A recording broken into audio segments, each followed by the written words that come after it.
Boker Tov. Today's Daf is Daf Kufyu in Yevmot. We learned for four Shlem for Yosef as real Ben Chaim Chol and Elazar Ben Reuben. Right from the top of the page. Reuben had two wives, number one and number two. He went with number one overseas, no children, nobody had any children, and number two stayed home. Now, and they come in and tell that your husband's dead. Like multiple. So there's, let's say, two Adam. Adam said your husband died. No problem with that. So isn't she, what's her story? There's a Yavam back home. There's a brother-in-law also. Now, there were no children. She had no children. And her sister-in-law, number one, who went overseas, also had no children when they left. But what should she do? Maybe she had children while they were overseas. Most women get pregnant. So the Mishnah says, Lo Tanasa, she can't get married l'shuk. She can't get married, to outside of the family because there's a Yavam over here. Her husband, Reuben, had a brother who's waiting his turn. And he might, he can perform Yibam. So she can't get married l'shuk because there's a brother here. So why shouldn't she? So shouldn't she marry Shimon? Shouldn't she perform Yibum? Either wife could perform Yibum, right? But shouldn't this one perform Yibum? Below to Siam, she shouldn't make Yibum also. Why? Shimon Berasisarasa. Maybe number one who went overseas with them, they went on a nice trip together. Maybe she got pregnant. And if she's pregnant, there is no Yibum. It's also to Yibum. Say Shachshlod Makam Mitzvah. So you say, okay, so let Shimon give her chalitza, let's say, right? Let her give a chalitza. We'll talk about that. Okay, but the point is that, again, what was the case? Reuben went overseas with one of his wives, number one, left number two at home. And now there's a report that number one is that Reuben died. Now we know he's dead because there's Adam that he died. So we know there's Adam that he died, so we have to accept the Adam. But the question is, Adam didn't know, maybe the wife is pregnant. If they know for sure that the wife isn't pregnant, or the wife died also, okay, so if there's a Yavam here, she makes even more chalitza. But we don't know. She can't get married l'shuk. Why? Because maybe she's supposed to have Yibum with Shimon, but she can't make Yibum with Yibum because maybe her sister-in-law her co-wife, not her sister-in-law, her co-wife went overseas. Maybe she's pregnant. So what do you do? She has to wait. She has to wait. You have to have a live baby in order to pater her from Yibum. But the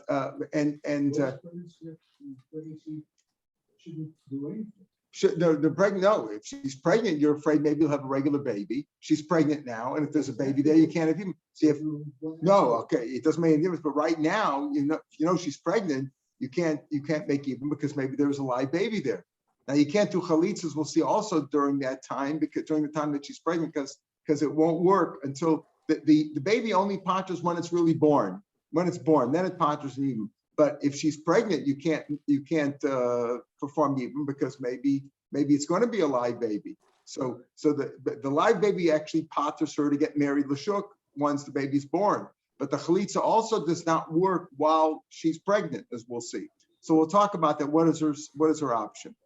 So because maybe the tzara, maybe number one, who went overseas? Reuben went overseas, number one, and number two is home. And now number two gets a report that Reuben died. You know that he's dead, but maybe number one is pregnant. Maybe she's not. If she's not, fine. Then you make even with Shimon. But if she's pregnant, you can't make even with Shimon, right? She's pregnant, so therefore you don't know what to do. So he has to wait. Right now she shouldn't get married l'shuk, but she also shouldn't make yibum until she finds out whether the lady was pregnant. How long is that? We'll see in the Gemara. Now let's say that wasn't the case. It wasn't the case where you're worried about the wife, she's pregnant. Just her husband went overseas, but the husband still had a mother-in-law, her mother-in-law, right? Now the question is, let's say they got a report, her husband went overseas and report that he died, but her husband's mother was also overseas. Maybe she had a baby. If she had a baby, maybe he has a brother. Maybe she has to form yibum. They went away for a while, right? Maybe she had a baby. You're not worried. We're not worried about that. Why are we not worried about that? We'll see. Don't forget, in the case where it's of the co-wife having a baby, any live baby, viable baby, would pater her from yibum, right? If you had husband let any children. In the case of the mother-in-law, it's only if she had a viable son, a yavam, right? And as we'll see, the odds are the majority says that she didn't have a viable son because it's 50% that she could have had a girl, and right. And even if she had a boy, the boy might have been a miscarriage. So there's a certain percentage. Let's say 2% are miscarriages, right? And 50% are females. So it's 52 to 48 that there's no son there. So it's the Mishnah Zaina Chosheshes Yatzam Aleya. But let's say the mother-in-law went pregnant, then you have to worry. If she was pregnant, then she's with the child, then you have to be concerned that maybe there's a boy there because she's also pregnant. Now, most women get pregnant. Maybe she's an older woman. In other words, we don't know if she's pregnant. And we don't know if she's pregnant. Even if she had a child, the odds are 52 to 48 that it wouldn't be a son who can perform Yibum. Even though it'd be a baby and all that, you'd have to wait, all that. But that's not the issue. The issue is, are you concerned that there's a male son there? If she went out pregnant, then you have to be concerned about it. You don't have to be concerned about it because, as we said, maybe she miscarried, and even if she didn't miscarry, it's 50-50 in Kavis or Zachar. My Hitza Russell. So the Mishnah said you shouldn't get married in the first case, right? Where Reuben went overseas with her co-wife, number one, and they reported that he was dead. She shouldn't get married because maybe she has to make Yibum. She shouldn't make Yibum until she finds out whether her tzara is pregnant. What's the lashon of my Hitza Russell? Meres Hitza Russell. Just say my Eina Chosheshes Shem Muberes Sarasa. Why is that lashon of Shema Muberes Hitzaras? Maybe her tzara is pregnant. You only need to be concerned about number one. Maybe he took another wife there. Number three and number four. Why aren't you worried about that? That far you don't have to go. Maybe he also got married there too, and he took other wives. That far we don't have to go. Notice how far do you have to be concerned? So you only have to be concerned as far as number one is concerned. If you know, let's say number one died, then there'd be no problem. Number one died, there were no children, so she makes Yibum or Chalitza with Shimon. If she knows that number one did have a baby, then fine, then she's free to marry Lashuk. But you don't have to be concerned that maybe he took another wife there, number three and number four, that you don't have to be concerned. So the Mishnah said, Lo tinasi lo tisyabim.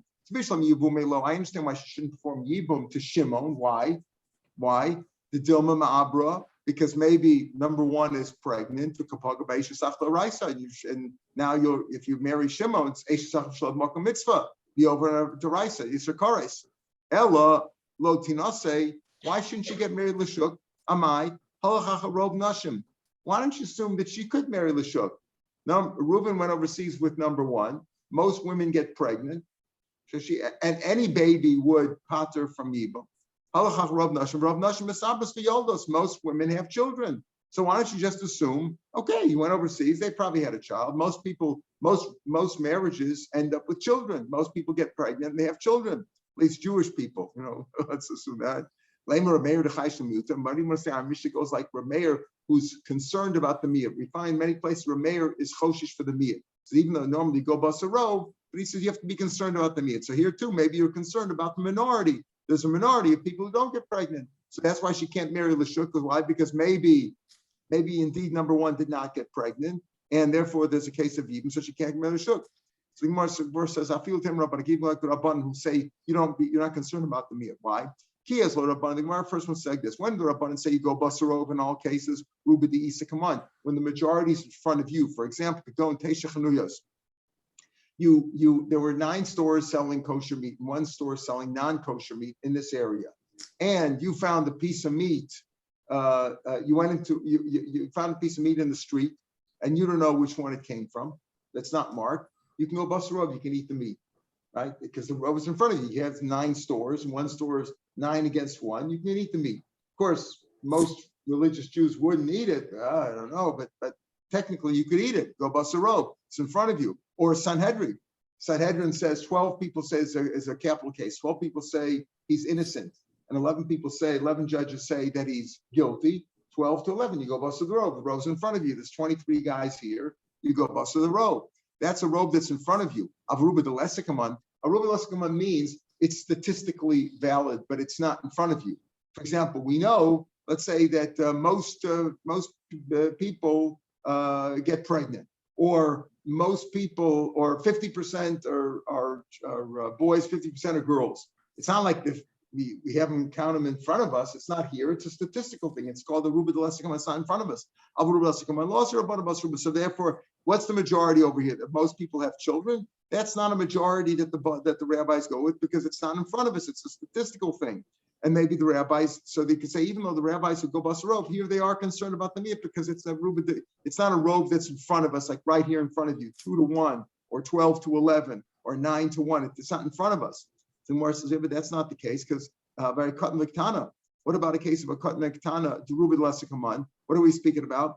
Most children, most young boys don't grow up to be a saris, a sterile person, and most women don't grow up to be an islandess. And there the rabbis do go basar. That's also a statistical thing. It's not in front of us. The rabbis do go according to Rav that Tanya says a katan l'ktana should not do chalitza or yibum.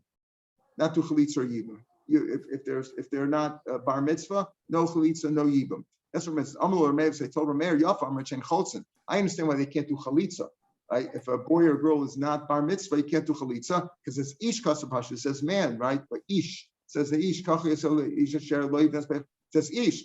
Ish has got to be bar mitzvah. Makshin and ish elish, and there's a heck between woman and man there. So we know they have to be bar and bar mitzvah respectively. So if either the yavam or the yavama is not bar mitzvah, we understand that they can't do chalitza. I can't do yibam. So what if she's 9 or 10? What if he is 9 or 10? Why can't they do yibam there? So he told them, cotton shemisasa. The concern is this: the cotton might turn out to be a saris, in which case there's no mitzvah of yibam, and it's a shesach shlav makam mitzvah. Ktana shemetim tzailus, maybe shiva and ainos, benim tzipogim be'erva. There'll be an evidence. They will have performed, acted upon a prohibited marriage. A prohibited marriage. It's an erva because you're marrying your sister-in-law shlav makam mitzvah. So I understand that. So he's concerned maybe she'll be a island, so he'll be a saris. Rabbanan Sabri, Zobasa Rovtan, and Rovtanim Lavsrisinu. We're not concerned about the small minority of sterile men or the sterile women. That's a very small minority. Look at the rove. Zobasa, you look at the rove. Rovtanim Lavsrisinu, Zobasa Rovtanis Lav Islandisninu. And that's the statistical rove. It's not in front of us. It's not like we say, okay, we have 5 kids over here. 4 out of 5 are not sterile. It's not because that's a statistical thing. It's Rav. So you see the rabbis go basar in all cases. So why over here don't you say basar? Why don't you say that number 2 who's at home can get married? Because the assumption is that number 1 got pregnant. Most women get pregnant. Let's just say the Mishnah goes like Rav Meir, who says, yeah, most women do get pregnant, but maybe she didn't. And maybe if she's not pregnant, neither number 1, number 2 had any children. That means Reuben died with no children. And there would be a case even so she can't marry Lashuk. So the Gemara says, "Mayu kim t'shramei." If it goes like Rameir, aim is safe. The safe says, let's say it's not a case of a co-wife. It's a case where the man went overseas and his mother went overseas also. You don't have to be concerned that maybe she had a baby. Maybe she had a baby boy. Why aren't you concerned? Well, most women, she's not past menopause. She probably got pregnant, and most women do have children. And the eldest. Well, miyat mapilos. The answer is because there's a small percentage who miscarry. The whole yoldos and the ones who do give birth. Machzus char machzah and kevis 50-50. Samach miyutal of pilos the machzah and kevis. So if you add up the miyat, the 2%, let's say, who are mapil against the 50% of who are females, so it's 52. Bav the schar miyat and the scharm are a minority, but still v'lechush. So if they're a minority, according to Meir, if you say it goes according to Meir. You say why? You said that if she has a mother-in-law, you're not concerned about it because you're not concerned. Why? Because it's let's say 52-48. But according to Meir, you would be concerned because he's choshish for the miyut. There's a miyut. So what? Why? If you say a Mishnah goes like a Meir, it's choshish for the miyut, and that's why in the first case of the Mishnah, she doesn't marry Lashuk because maybe number 1 did not have was not pregnant. Maybe number 1 was not pregnant. She has to go fall yibam, and therefore she can't do yibam. Why? Because maybe she had a baby. Right? Because maybe number 1 was pregnant, but she can't marry Lashuk, right? Because maybe she wasn't pregnant. Aren't most people pregnant? Oh, the answers are going like Rav Meir, who's choshish for the miyat. Most people do get pregnant, but maybe she didn't get pregnant. So therefore she can't, number 2 at home cannot marry Lashuk. Okay, but if it goes like Rav Meir, who's worried about the miyat, why in the case with the mother-in-law aren't you concerned about the miyat there too? maybe her husband went overseas. They reported he's dead, but maybe his mother had a son. Okay, the son is only 48% that she'd have a son, right? You go, but the answer is so. Still, why are you concerned that maybe there's a in other words that Reuven who died had a brother? So still, maybe it's because of this reason. Even Rav Meir, because since what happened, this man went overseas, and he had no brothers, and he left his wife at home, but he took his mother with him. His mother was overseas also. And therefore, there was a chazaka when he went overseas that if he died, his wife would make yibum, would be mutal l'shuk because there was no brothers.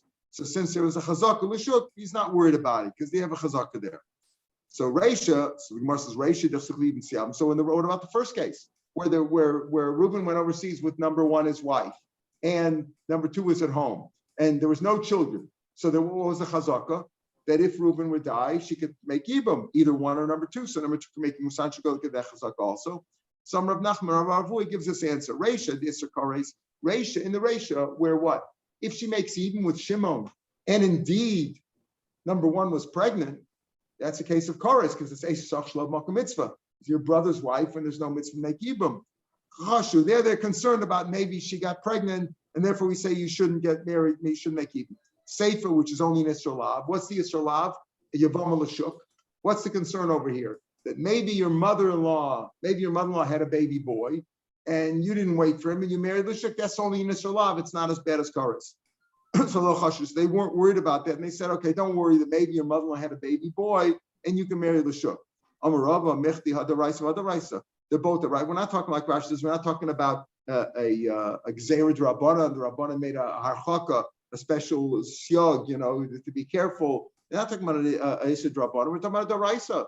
You're concerned about the Daraisa, whether it's an Isser Karas or Shalav. You don't do that. You don't eat a ham sandwich, even though it's only an Isser Lav. It's not Karas like eating on Yom Kippur, Shiur B'Koseves, but it's an Isser Lav. What's the difference? You should be worried either case. Michti Hadaraisa, Hadaraisa. Mali Yisr Karis, Mali Yisr Lav. What's the difference between Yisr Lav and Karis? Either way, you should be concerned about it. So therefore, why do you say, if you go like Rav Meir, and that's why you're chayish for the miyut and the reisha, and you say maybe number one's not pregnant, and therefore you have to fall yibam, and therefore you can't marry L'Shuk. In the safe also, you should say maybe your mother-in-law did have a baby boy, only 48% to 52%, but that's still Rav Meir's chayish lamiyut. Elam Rav, you know what the reason is? Reisha, I'll tell you what it is. The reisha, the chazaka, the presumption is that there's Yibam. Why? Because he went overseas, with number one. Neither one, number one, number two had any children. So there's a chazaka that if he dies, there's going to be Yibam. That's the presumption. The Ruba L'Shuk, but the Rove says the opposite. The Rove says, yes, but most women get pregnant. So probably when he went overseas with number one, she got pregnant. So the Rove says, no Yibam. The chazaka says, yes, Yibam. That number two here at home should make Yibam with Shimon, Yibam or Chalitza. And the Rove says, no, that you don't make Yibam because probably number one got pregnant. The chazaka load of kiruba, the chazaka is not as strong as the Rove, but but still, even though most people get pregnant, maybe number one probably got pregnant, but there's a small percentage of the ones who get pregnant who miscarry, especially in those days, right? So samach chazaka. So the ones, if she's mapil, then there would be yibam because there's no child, right? If there's no child, there would be yibam. So you have the miyat or mapil that gets added onto the chazaka that says both of those tell you that there is yibam. The presumption that when he left town there were no children, and even if there was a child, maybe it was a miscarriage. So that chazaka with the miyat adds up to counter the Rove that says that she probably did have a baby, and therefore number two can marry L'Shuk. Samach l'chazaka, you put the miyat of the mapil samach l'chazaka, add that to chazaka like palgabaka, so it's 50-50. We want to, in other words, there's a 50-50 chance that she's mutar L'Shuk, or 50-50 chance that she make yibam. Why is it 50-50? Because you have a presumption of yibam. When he left town, there were no children, and even if number one got pregnant, maybe she was mapil, maybe she would miscarry. So together the chazaka and that miyut adds up to counter the Rove that says that she did get pregnant. If she did get pregnant and there would be no yibam, so that would be 50-50. So therefore she shouldn't get married and she shouldn't make yibam because it's 50-50 either way. But in the sefer with the mother-in-law, the chazaka, what does the chazaka say? when he left town, there were no children, and he had a mother, right? He had a mother. The mother had no other children. So the Chazaka says that he can marry Lashuk. There's no Yavam over there, right? In the second case, nobody to make Yibam with. So Chazaka says she can marry Lashuk, and the Rove says she can marry Lashuk. Why does the Rove say she can marry Lashuk? Why? Because even if she had a baby, it's 52% that it's not a viable boy. 50% it's a girl, and 2% that it's a miscarriage. So it's a Rove that says that she can marry Lashuk because there's no Yibam. Now, the chance that the mother-in-law had a baby boy is only a miyut of a miyut, right? In other words, because it's not that it's a miyut. 48% is a strong miyut, but we have a presumption that she can marry Lashuk. Why? Because there were no other brothers.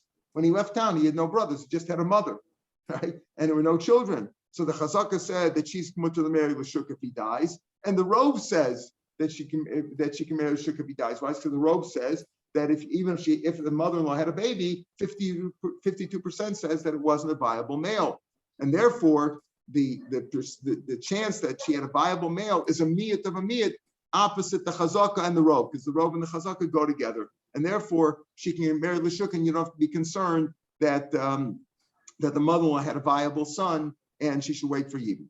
So the Mishnah said, Lo tinasiv lo tisyabim. So let's understand something. Okay, so this woman, again, what happened? Reuben went overseas with number one, and they reported there was Adam that he died. What should number two at home do? She can't make Yibam. Why? Because maybe number one got pregnant, right? Concerned maybe number one's pregnant, and therefore no Yibam, right? Because your husband left a child. And she can't marry Lashuk. Why? Because maybe she didn't have a baby. Maybe she has to follow Yibam. So what should she do? She shouldn't get married, or she should make it Lolam forever. What is she supposed to do? The co-wife, number one, doesn't care about her anyway. They're co-wives. She went overseas. What are you supposed to do? How long are you supposed to wait? Number one, every woman who lost her husband, whether died or divorced, has to wait 3 months, right? Even if she didn't, there's no chance that they had Bia recently. He was in jail, he was overseas, whatever, or an island. As we said, there's a general rule. The rabbi said every woman should wait 3 months for Avchana Zera to know whose child it was. Okay, Lechaberta Tisha. But for her co-wife, she should wait 9 months. Why 9 months? The husband's dead. He can't impregnate her anymore, right? From the time that you heard that the husband died, she should wait 9 months. Why 9 months? And then you can't do chalitza in the middle of the 9 months because the chalitza doesn't help while she's pregnant. We had that before. Rashi explains it here too.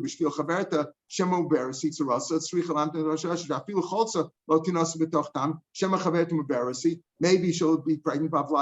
And you can't get married. She can't remarry. Why? Because maybe she's pregnant. Maybe number one's pregnant, and it'll be a viable child, and the chalitza doesn't pater her. Doesn't pater. Ela vlad pater. The vlad pater. But vlad and a potat she has la. So wait 9 months. Total of 9 months. 3 months for herself, and a total of the 3 months is included in the 9 months. 9 months later, she can get married. Why? Because manavshach. Either she does chalitza then. Now she doesn't know where the sister-in-law is. Number one is right. The number one might have a baby somewhere, not her baby, but a baby that's her husband's baby. She had a baby. She's mutar to marry Lashuk. And if she didn't have a baby, do chalitza now, and now she can get married. Right? Can get married Lashuk. Pardon? Because the assumption is that from the time that the husband died, he might have impregnated her right then. So you wait 9 months until the baby would be born, because the chalitza wouldn't help. You understand? The chalitza wouldn't help while she's pregnant, and the baby doesn't pater until 9 months is over. So after 9 months, she either had a baby or she didn't have a baby.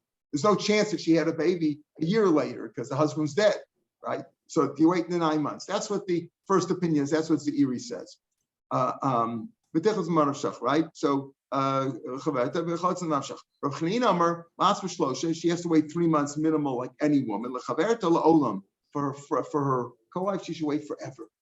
She has to wait till she finds out. If she never finds out, she can never get married. She has to find out whether the co-wife, number one, had a baby or not. She has to wait forever. So it's Gemara. Why can't you do chalitza anyway? After 9 months, do chalitza, like the first opinion said. No. Here's the problem. If you do chalitza after 9 months, you do chalitza, assuming that, one way or another, but we don't know. Let's say she had a child at the end. Let's say she had a child, and you only found out about it 5 years later. Meanwhile, she had chalitza. But the chalitza was invalid. You didn't need chalitza. If there was a child, you don't need chalitza, right? The child had pots you up anyway. And now, now you have to have an announcement made that the chalitza was not a chalitza, so that this woman, number 2, can get married to a Kohen. So what? So okay, so we're quiet. Meanwhile, give her chalitza now, so she won't marry a Kohen. She'll marry somebody else, and maybe if that guy dies, she could marry a Kohen later on. Says because you're afraid people will hear about her chalitza, and they won't hear about the later announcement. They got the first email, not the second one, right? They got the first announcement, and they'll say, you're allowed to marry a chalitza, can marry a Kohen, because this lady got chalitza, and now you're letting her marry a Kohen. So people, because of that whole process, we're concerned about it. So we say, no, wait till you find out if number 1 had a baby or not. Don't do chalitza right away.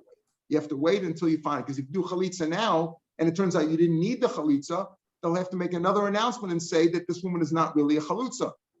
And we're afraid that people will not all hear that, and they'll say, okay, it wasn't really a chalitza. She'll marry as a Kohen. People say, look, a chalitza can marry a Kohen, and that's how far they go. Even chalitza is only a drop bunnings there because of grusha. Okay, okay, that's the second opinion. Tanan, we had the mission yesterday. It said like this: Nitli ben din asayam. Woman went overseas with no children. The assumption would be that what?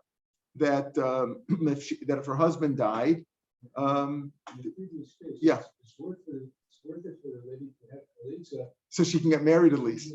Right. But the concern is for the general. Right. So the answer is right. It's worth it for her personally. However, the rabbis were concerned about the general public.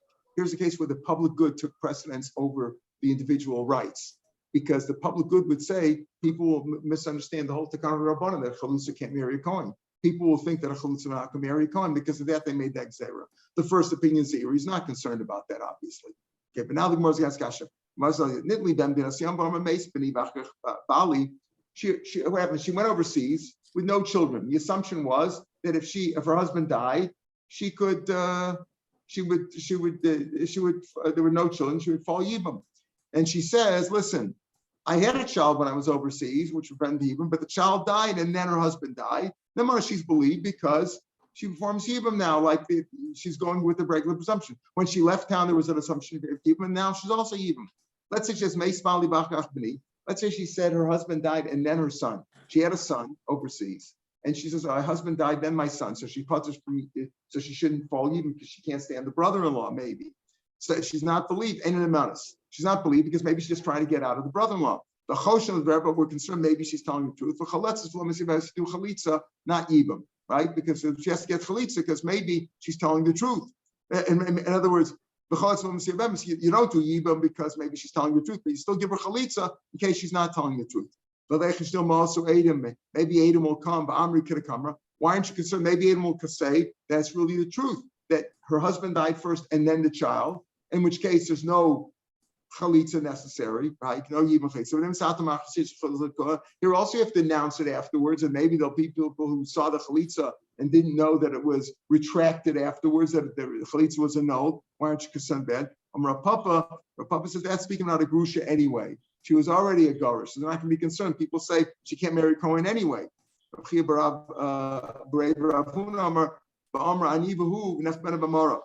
I had the son, we were in a cave. Nobody saw us, and the husband died, then the son. In other words, there's no chance for Adam to come along and say that she's telling the truth.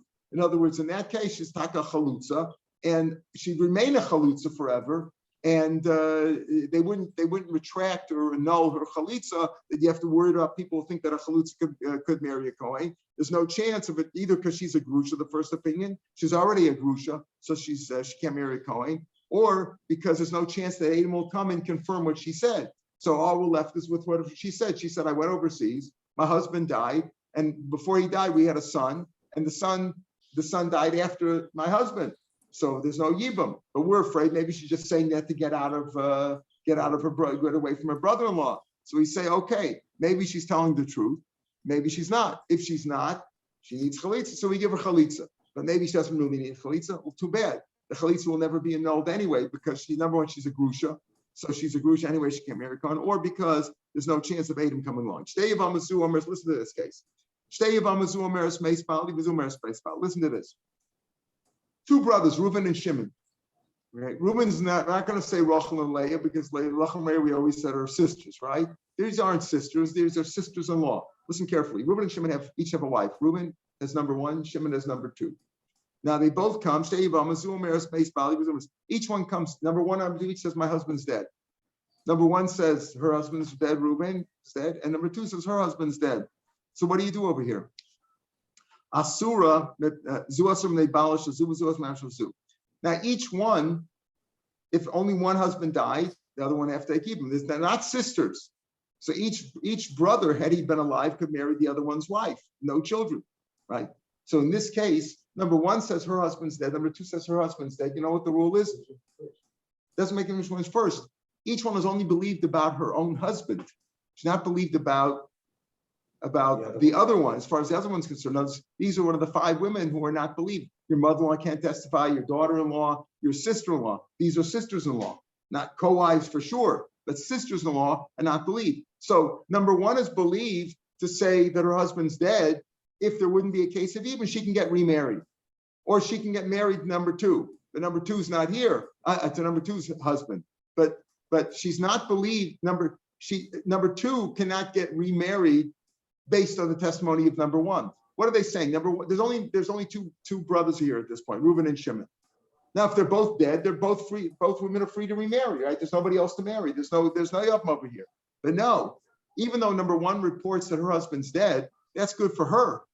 But as far as number two is concerned, he's alive. Why? Because number two cannot rely on the testimony of number one. If Adam come along and say that he's dead, he's dead. But we're talking about number two wants to get remarried Lashuk now based on the testimony of number one, right? That her husband's dead. Number two knows her husband's dead.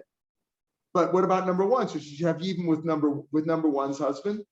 Well, number one says that her husband's dead. But that's not good enough for testimony for number two because we're worried that maybe she's lying, only to fool her sister-in-law. So that's what I'm saying.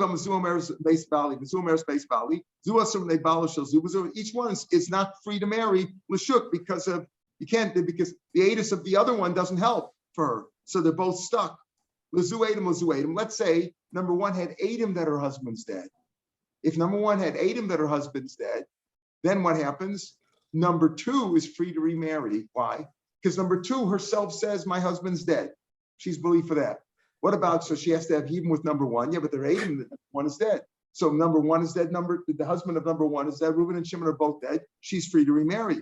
As Sheishla Adam Asur, but the one who has Adam, number one who has Adam that her husband dead, she's not free to remarry because what about number two's husband? She should marry number two, Shimon. Sure, according to number two herself, Shimon's dead, but that's not good enough for number one because we're worried that she's just trying to cheat her, to fool her. The one who doesn't have Adam, the one who doesn't have Adam, number two, who has no Adam that her husband's dead, she knows her husband's dead, but she doesn't have Adam, but she can get remarried Lashuk because there's Adam that number one's husband is dead. Let's say it's not a case of Adam. One has children. Oh, if number one has children, she's certainly free to remarry. There's no Yibam, right? If she has not been free. Now let's say there was another brother besides Reuben and Shimon. There were two other brothers, let's say, Levi and Yehuda. And keep it simple. They made Yibam. Let's say, what do we just say? They can't marry Lashuk because each one, in a regular case, if there's no Adam and no children, each one cannot rely on the other's testimony, right, to get remarried Lashuk, because maybe the other one's alive. Maybe Reuben's alive, maybe Shimon's alive. Reuben's wife knows that Reuben's dead. Shimon's wife knows Shimon's dead, but each one cannot testify for the other one. Okay, that's fine. So we said so they can't marry Lashuk. So what can she do? Make Yibum, right? Make Yibum. Let's say there was that. Let's say there's Shimon, there's Levi and Yehuda, and they made Yibum with Levi and Yehuda. And now Levi and Yehuda died. Asurus Linasa, they still can't get married. Why? Why can't they still get married? Lashuk, because again, maybe Reuben and Shimon is alive, right? Reuben's wife knows Reuben's dead. Shimon's wife knows Shimon's dead, but that's not good enough for the test for either one, the other one. So Shimon's wife cannot get married Lashuk because maybe Reuben's alive, and Reuben's wife cannot get married Lashuk because maybe Shimon's alive. That's what the Mishnah said. Even though they married, they're miyabim already. They got married to Levi and Yehuda, which indicates that they know that they're dead, right? That they know that they're dead. This Yamu Mesu as Rabbi Lazar Mahol Behut the Yibam Behut l'Chol. And once they can be married to Levi and Yehuda, they can marry anybody now. In other words, it's mutter to get married. Why? We'll see. Let's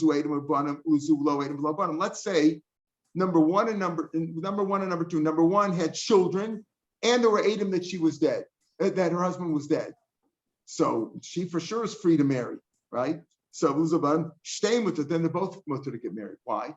Number one can get married Lashuk. Why? Because she had children. And number two is free to marry Lashuk. Why? Because there's Adam that number one was dead. So she knows her husband's dead, Shimon's dead, and there's Adam that number one is dead, so she's free to marry Lashuk. Okay. Nisyabmu, they may say Yibam with Levi and Yehuda, Umesu Yavamin, Asurli Nas, they still cannot get married. That's what the Mishnah said. Umesu Yavamin, Asurli Nas. Nisyabmu, Rashi says, Shahoya Lehem Khan Shnei Yavamin, there was Levi and Yehuda, but Nisyabmu, Shaish Shamar Meis Bali, Tisyabam, she's allowed to marry, but so it says Mesa Yavam, Asusin Naslo Shuk, because we're still worried the Shuk, they can't marry the Shuk because still worried about the case with Reuben and Shimon. Rav Lazar said, no, once you get married the Shuk, once they marry the Yavam, they're free to marry. So now Rav Lazar Rav asked this question. My time, why does Rav Lazar say that once these two women, number one and two, married Levi and Yehuda, they married the other, and then Levi and Yehuda died. Now they can marry Lashuk. You're not concerned about Reuben and Shimon anymore. They're concerned in the beginning. Why? Do they hold no? It's Sarah could give testimony. Maybe they hold different than our Mishnah said. The Mishnah on Daf Kuf Yud Zayin said that that's one of the five women who you not believe, right? A tzara, a co-wife, and these would be co-wives. The Yibam, they turn out to be co-wives. Rashi says because now they're both falling Yibam. So they're both like tzaras. Does he disagree with the Mishnah? Because she wouldn't ruin herself. In other words, she's not going to ruin herself once she got married to Yibam. You could tell that she's telling the truth, right? That her husband's really dead. What's the concern? That number one is lying, that her husband's not really dead, right? That's the concern. That's why number two can get married because maybe one woman's alive. But why would she marry Levi or Yehuda? Why would she marry Levi if her husband wasn't dead? If her husband wasn't dead, she's marrying her brother-in-law while they're alive. That would be a terrible thing. So some should know once they married the two of them married Levi and Yehuda, that shows that they're really telling the truth.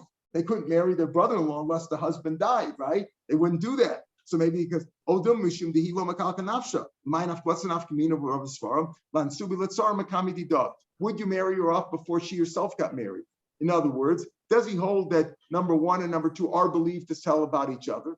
Because you can accept the testimony of a tzara, or is it only because she wouldn't ruin herself? Once she gets married to Levi or Yehuda, number one, let's say gets married to Levi, that shows that her husband's really dead. If the husband did, then you could rely on what she said because she wouldn't ruin herself, right? So the nafkamina would be if you believe her. So even if she didn't marry Levi or Yehuda, even if she didn't get married first, you would believe her as far as the tzara goes. If you say that a tzara is believed about it, but if you say if you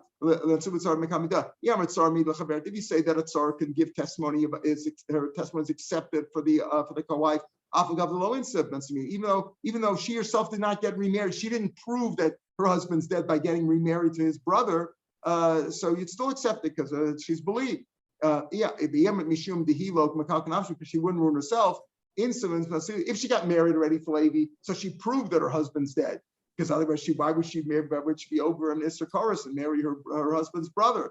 Then but if she didn't get married, that's the question. We'll pick this up tomorrow, Mitzvah Hashem. Well, we'll try to resolve it. The Gemara won't come out with a resolution, but that's the question. When Rabbi Lazar says that once number one and number two married Levi and Yehuda died, are they still forbidden to get married Lashuk because of Reuben and Shimon? Because you can't accept the testimony about one for the other? Or not? Rabbi Lazar says you could. Why? So that's the question. Does Rabbi Lazar hold that a tzara is believed to talk about her, give testimony. And just like a woman who says her husband's dead, she's free to remarry for an even her co-wife also is, or is that why? And therefore, even if she didn't marry Laban Yehuda yet, she's believed. Number one and number two is believed about the other one. Is that Rabbi Elazar's svara, or is it only since number one married Levi, proving that her husband Reuben is dead? Otherwise, why would she marry Levi? She would be doing a forbidden thing. Once she gets married, then you believe it for the tzara as well. That's the question that we have here. We'll try to resolve it tomorrow. Have a good day. Good.